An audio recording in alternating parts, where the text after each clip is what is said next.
So we are going to start with the experiment number 3, that is to study of the single phase half control bridge rectifier with resistive load. As it's a half control rectifier, so we are having total two thyristor and 2 diode. So in this case we are using a 4 thyristor here. In this case we are using a 2 thyristor 1 and thyristor 3. So total 4 are there, any two of them we can use. So in that total thyristor 1 and 3 we are using it, and 2 diode we require. So this is diode 1 and diode 2 we are going to use it. Now the circuit diagram as we are having in this particular for this particular experiment we are having the circuit diagram with the 2 thyristor, that is T1, and 1 that is diode D. Another thyristor, the name is called as T3, and the diode will be D2. So these are the devices which we are using, thyristor and diode, across the load, that is the R load, which is R. Across this output voltage we have to calculate. So here if you see, there is a AC supply which is given of 80 volt. Positive of the current which goes from this side. So this is the thyristor T1. This will be diode D2. This is your thyristor T3, and this is the diode D4.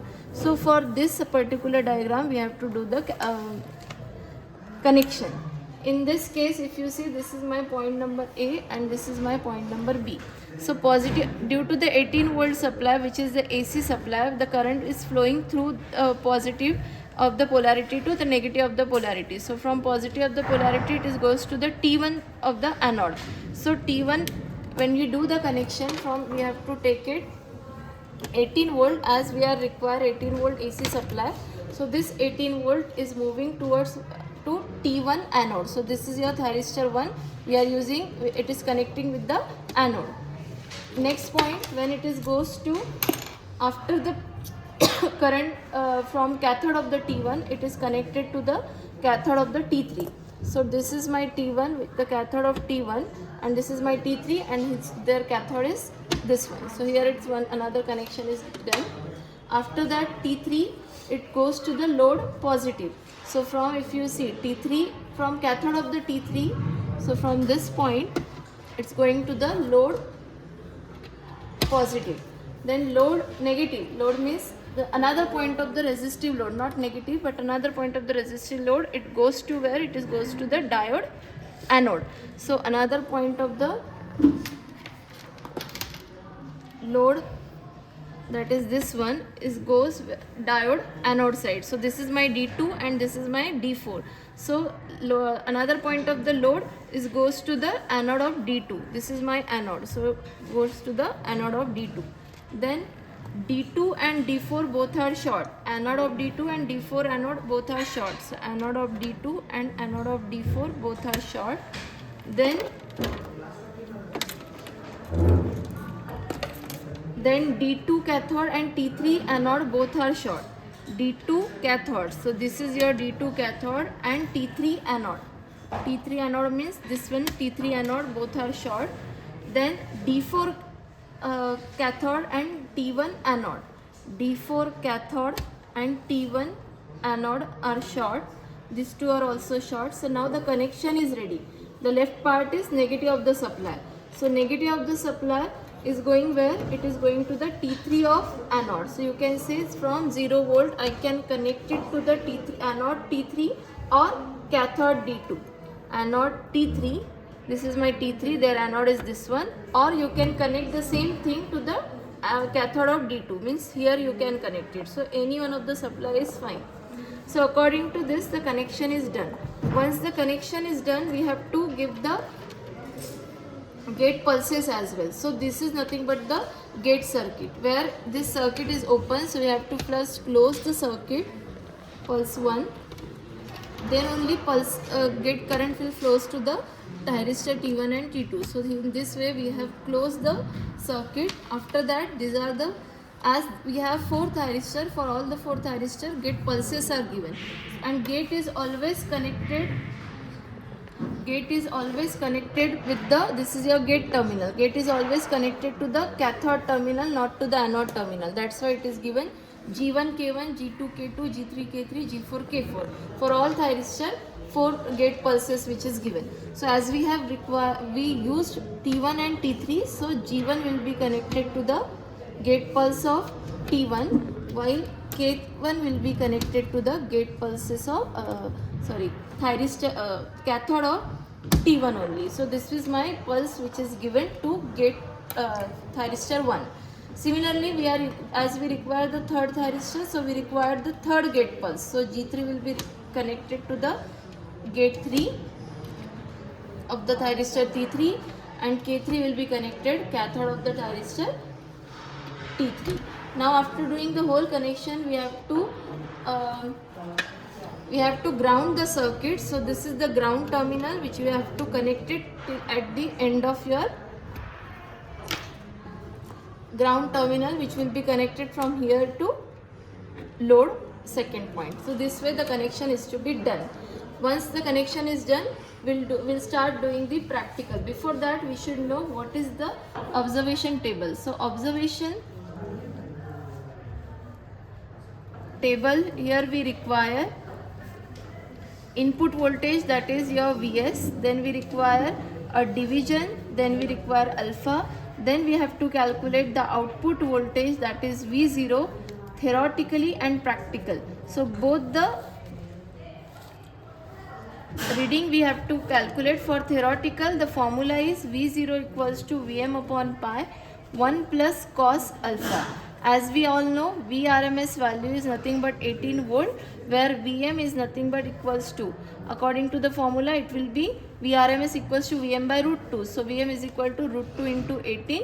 Some voltage you will get, that will be your maximum value, and that maximum value will be constant throughout all the reading. Where what is changing? Changing is only alpha value. So as per the value of alpha changing, your output voltage will also get changed. Now in this case, to get the maximum output voltage, alpha should be minimum. To get the maximum output voltage, alpha should be minimum. So if my alpha value is 0, 18 volt will be same for all the reading, that won't change because it's the input voltage we have given to the circuit. Division is going to get changed, alpha angle is going to get changed, and this output voltage is going to get changed. So first maximum value when the value of alpha is 0. If my value of alpha is 0, division will also be 0, and the output voltage you get, that will be the maximum voltage. So what is that maximum voltage? We'll see.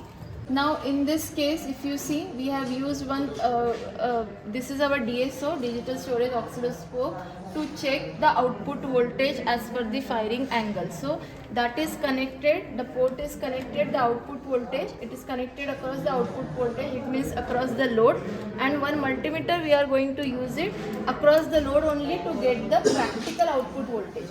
From here, from the DSO we get the alpha firing angle, and from here we get the value of the output voltage.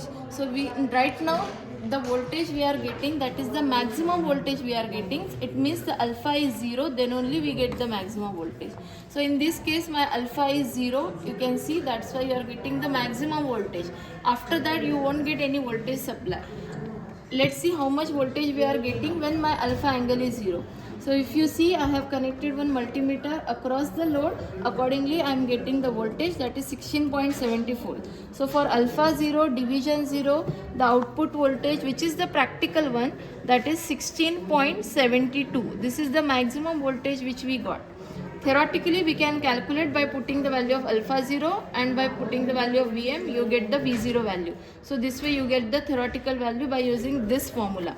While practically, we will calculate by using multimeter. So now we have to check the alpha angle. We have to vary the firing angle. Now before varying the firing angle, if you see, here there is, if we check the division, how to check the division, we'll see here. In this case,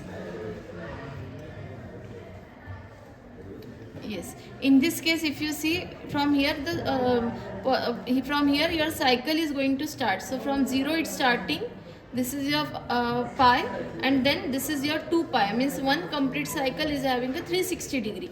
For 360 degree there are count the number of boxes, so total 4, this 4 box and this 4 box, total 8 and 8 boxes are there in 360 degree.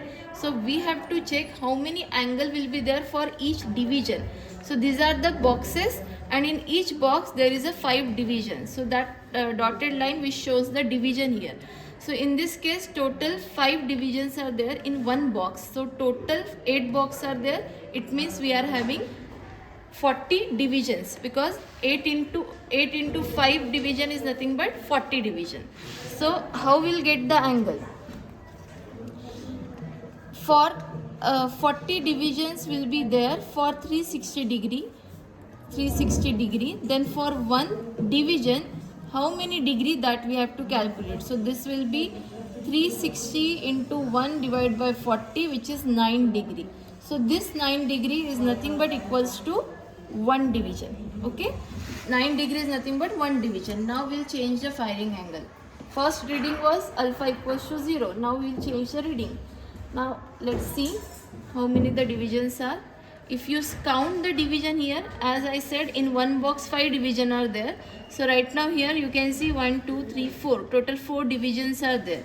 If I'm counting with the 4 division, and each division I'm having 9 degree, it means total 4 division, and degree will be 9 into 4, that is 36 degree. Now for 36 degree the voltage will be, that is the output voltage, which is 15.62.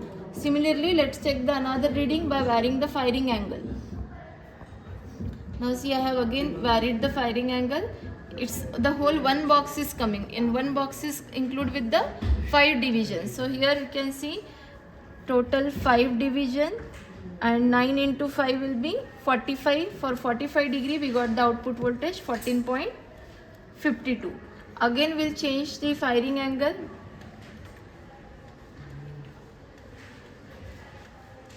From here again we have to check. So this is your 5, 6, 5, 6, 7, 8. So total 8 division are there. So 8 division, 8 into 5,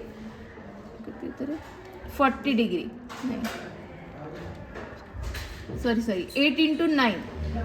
8 into 9, as one division is 9 degrees, so 8 into 9 is 72 degree. For that the voltage is 11.71. Now again we'll change the law for last reading. It's total having 2 boxes, mean 10. So 10 into 9 will be 90. So the last reading I am taking here, 10 division, 10 into 9 is 90. And if I am saying 90, for that my output voltage is 8.76. So theoretically you can calculate for different angle by using the formula Vm by pi 1 plus cos alpha, and accordingly you are getting the output voltage. So from here you can conclude that as my alpha goes on increasing, my output voltage is decreasing. So here you can see alpha is increasing and the output voltage is going to decrease there. So that is the conclusion in case of your single phase half control rectifier, that by varying the alpha angle you can change the output voltage. If we increase the alpha angle, output voltage will get decreased. Thank you.